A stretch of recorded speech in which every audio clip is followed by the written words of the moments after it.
Olá, hoje temos aqui o Ricardo Ramos, que podia vir-nos falar de várias coisas e que não veio, infelizmente. Não vai-nos falar sobre vinho, não nos vai falar sobre educação, vai-nos falar de outra coisa que também é uma das suas paixões e que é extremamente interessante, que tem a ver com a área analítica e com a área de preditividade, se é que podemos utilizar a palavra preditividade, que tem a ver com Business Analytics e análise preditiva. E hoje vamos perder uns minutinhos a falar sobre isto, por muito que, Ricardo, estás mais do que à vontade de utilizar exemplos de vinho e de educação para explicar algum exemplo que queiras, tá? Porque a ideia é ser o mais simples possível para que todos, de uma vez por todas, consigamos compreender, afinal, o que é o Business Analytics. Uhum. Sim, obrigado, Fernando.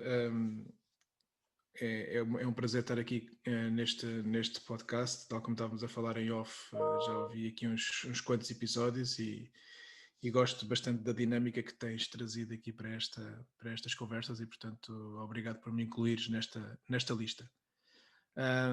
Sim, o Business Analytics é aquilo onde eu tenho trabalhado praticamente toda a minha carreira e na prática, o que é que nós podemos definir como Business Analytics? Business Analytics é um chapéu onde estão incluídas várias tecnologias que podem ajudar a transformar aquilo que são os dados de informação, dados de negócio que as organizações juntam no seu dia-a-dia, às vezes de forma formal ou de forma mais informal, e transformar isso de alguma forma em conhecimento, em insights, em alguma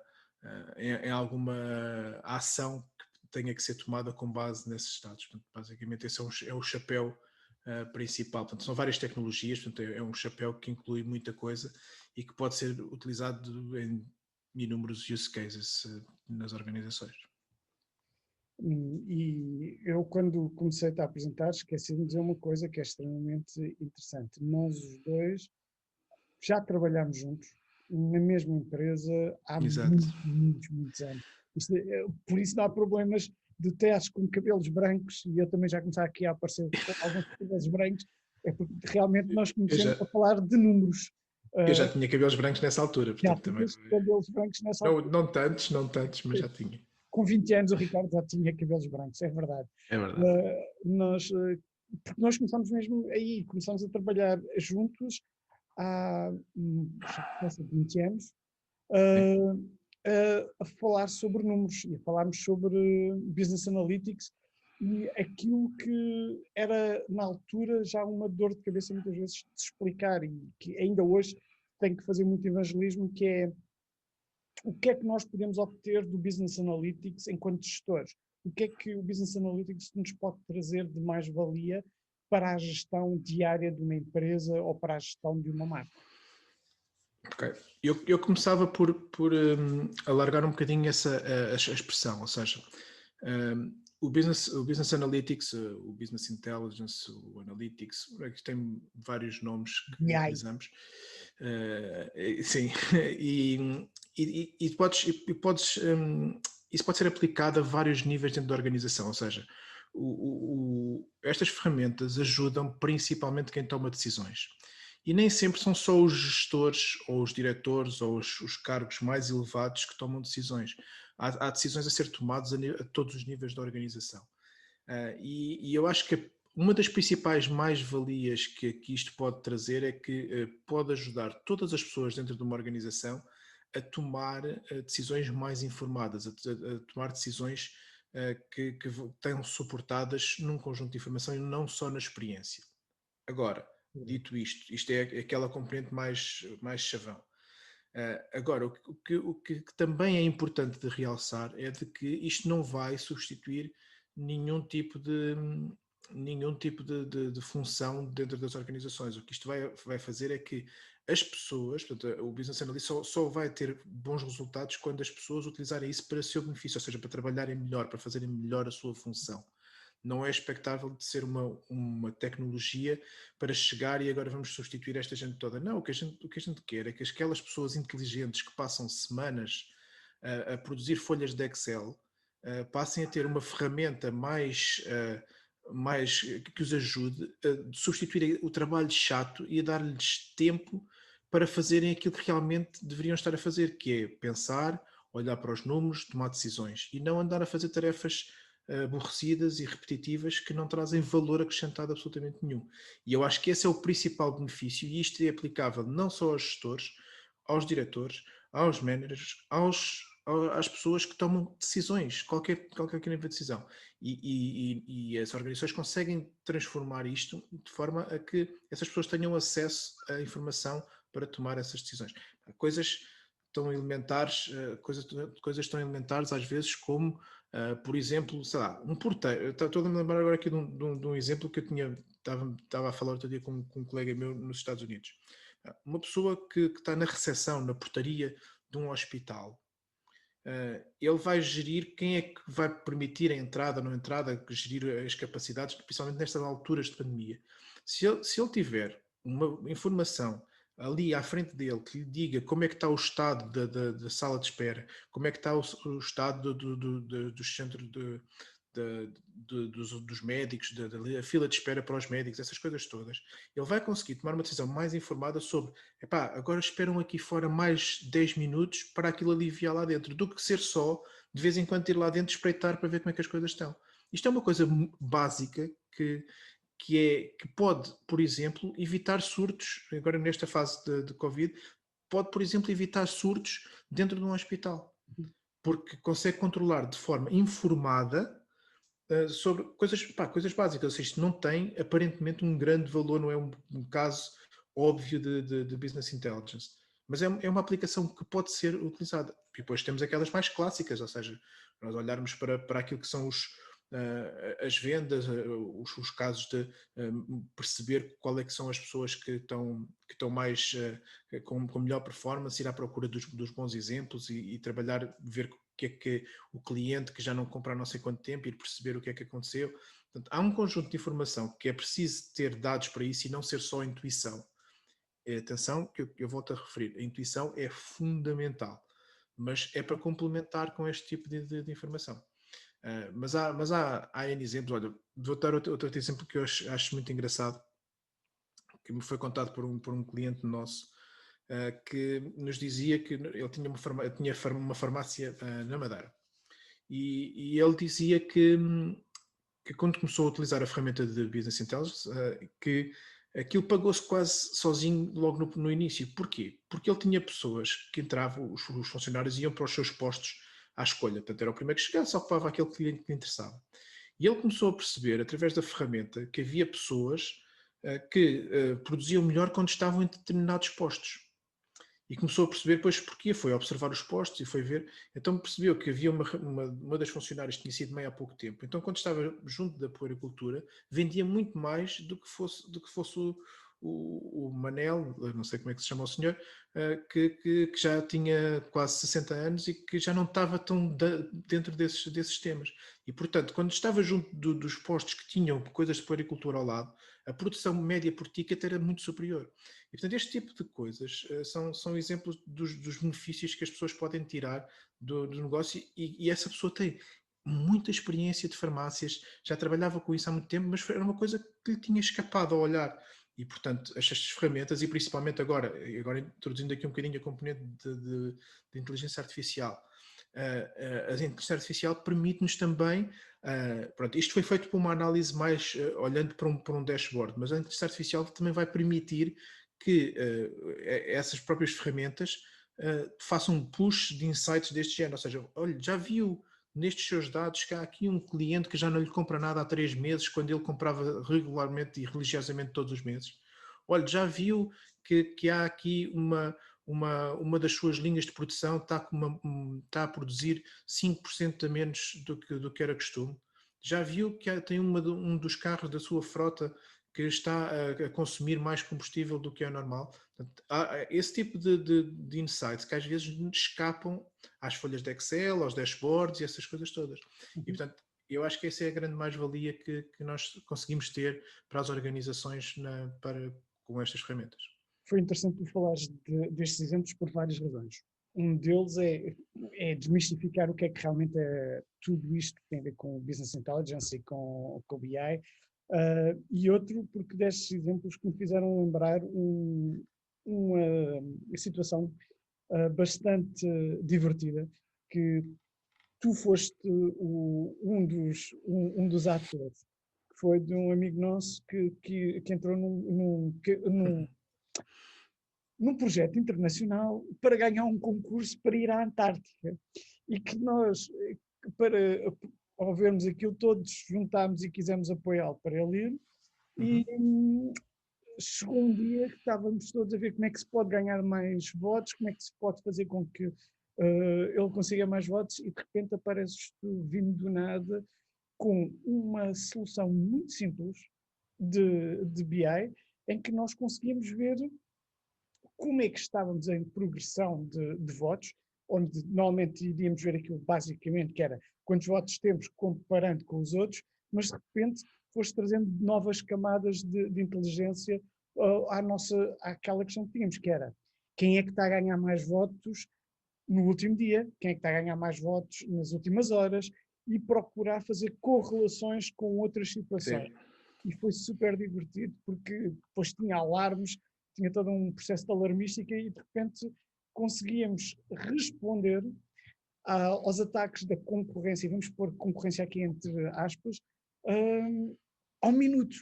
Se estávamos nós a trabalhar, se estivéssemos em casa a jantar ou estivéssemos todos juntos, o que acontecia era, de repente vinha uma mensagem do Ricardo a dizer: opa, está aqui a aparecer uma pessoa que não sabemos de onde é que vem e de repente está a ganhar muitos votos. E lá íamos todos ver o que é que poderia ser e começávamos a criar novas táticas e novas estratégias para continuar a crescer e ganhar da forma como ele no final ganhou.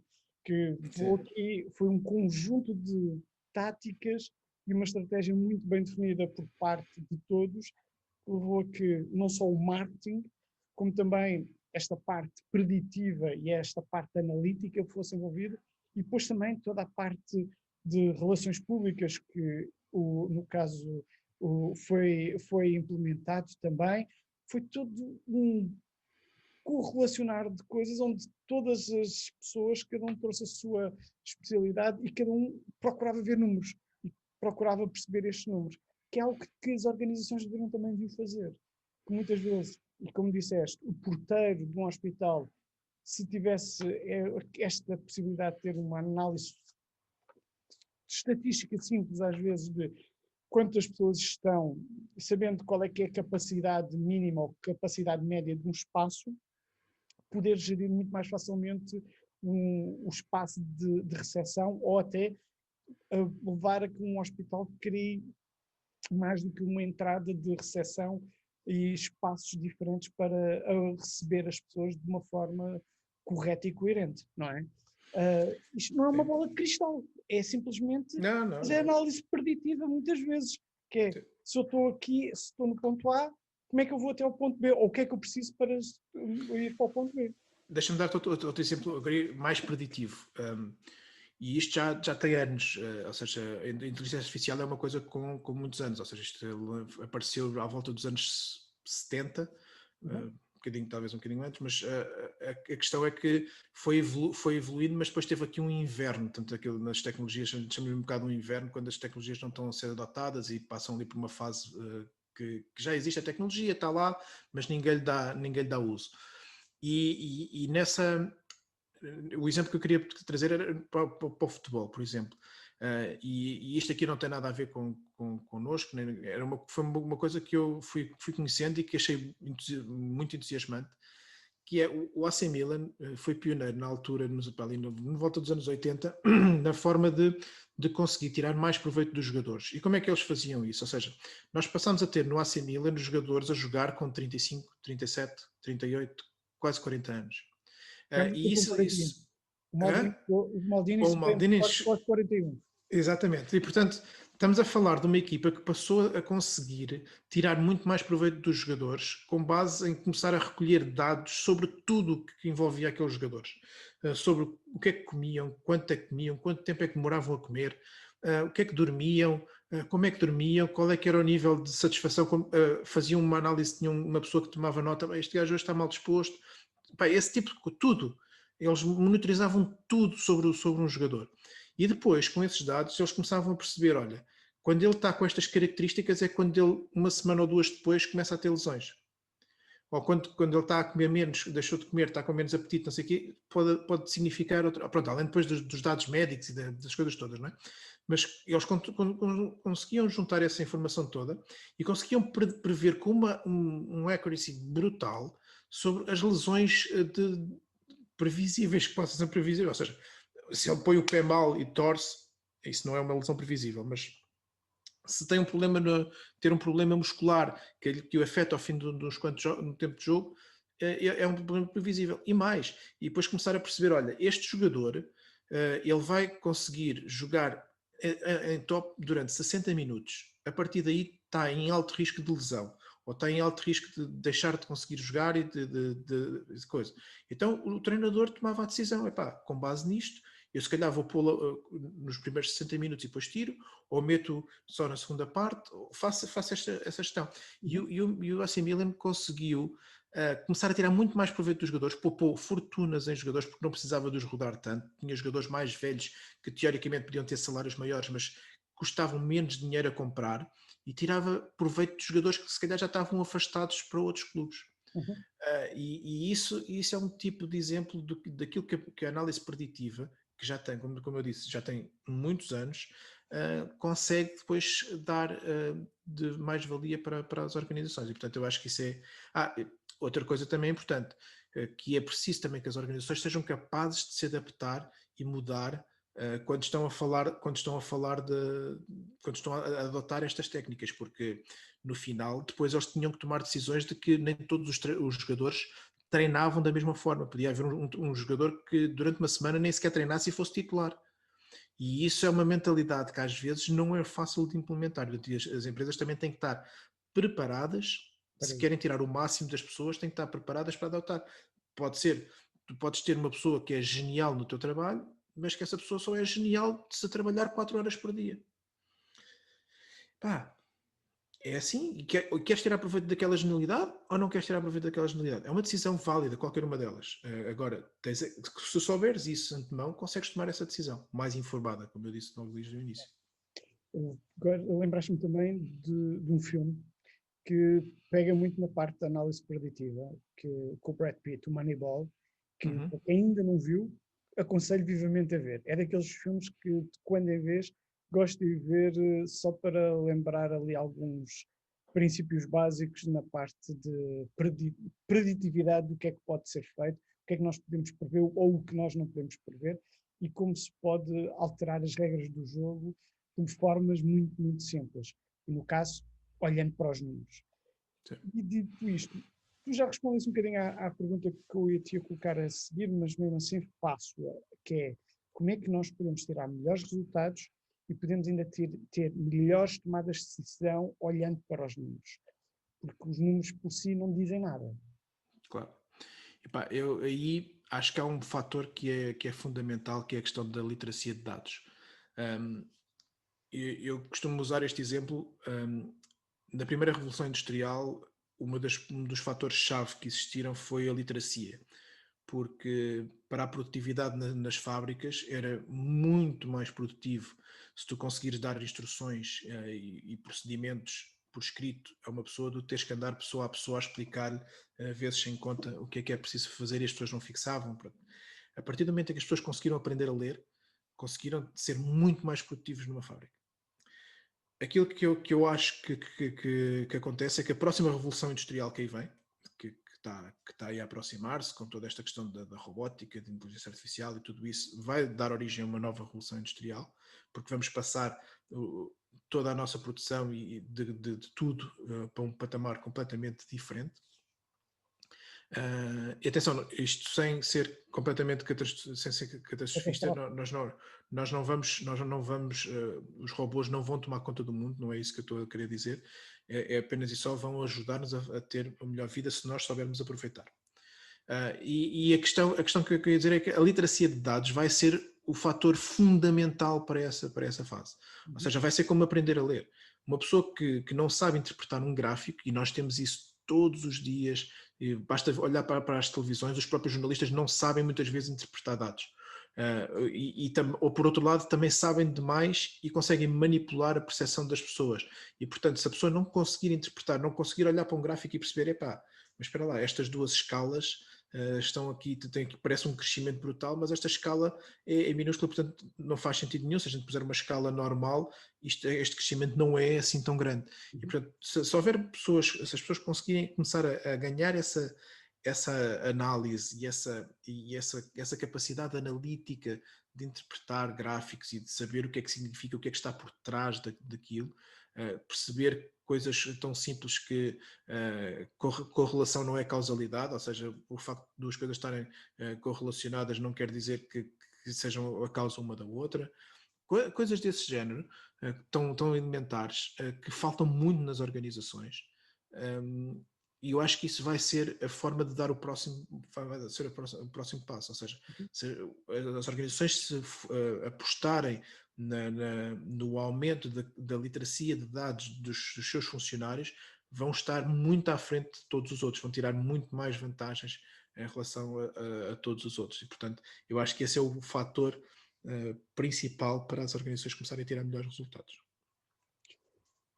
Tu falaste aí da literacia, e essa literacia, como disseste e bem, tem muito a ver com também ganhar-se este sentido crítico, mas vês esta literacia como algo que já deveria estar a ser trabalhado nas nossas escolas, ou é algo que deve só estar a um nível já superior e de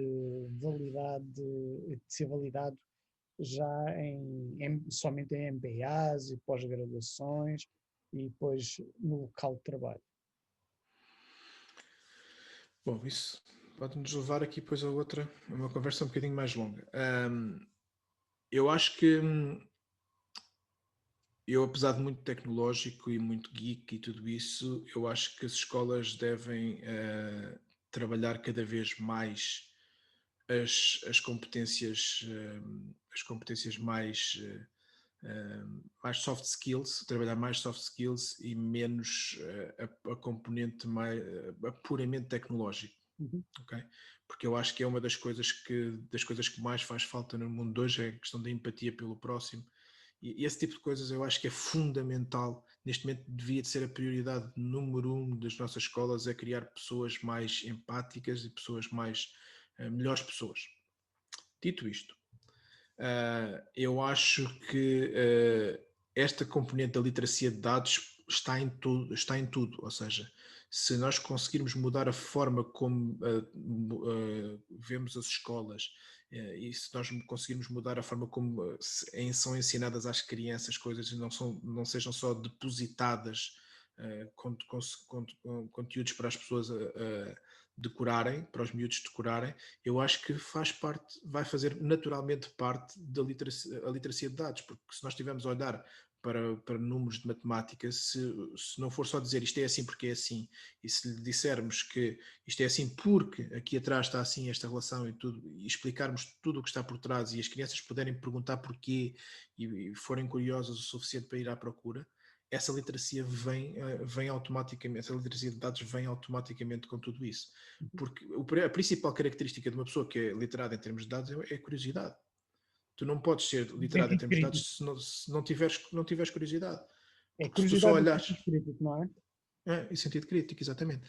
Portanto, eu acho que não precisa de haver uma formação específica para a literacia de dados nas escolas. Eu acho que vem naturalmente desde o início, se as coisas forem feitas de maneira diferente, não seja só expositivo. E atenção, que ainda outro dia estava a dizer isto à minha filha, eu acho que a parte do decorar não deve ser também demasiado, não podemos passar de um extremo para o outro, ou seja, o memorizar coisas também é fundamental, porque também treinas a tua capacidade de foco, a tua capacidade de memorizar coisas. Portanto, é importante teres memória e, portanto, não é só depender da memória da internet.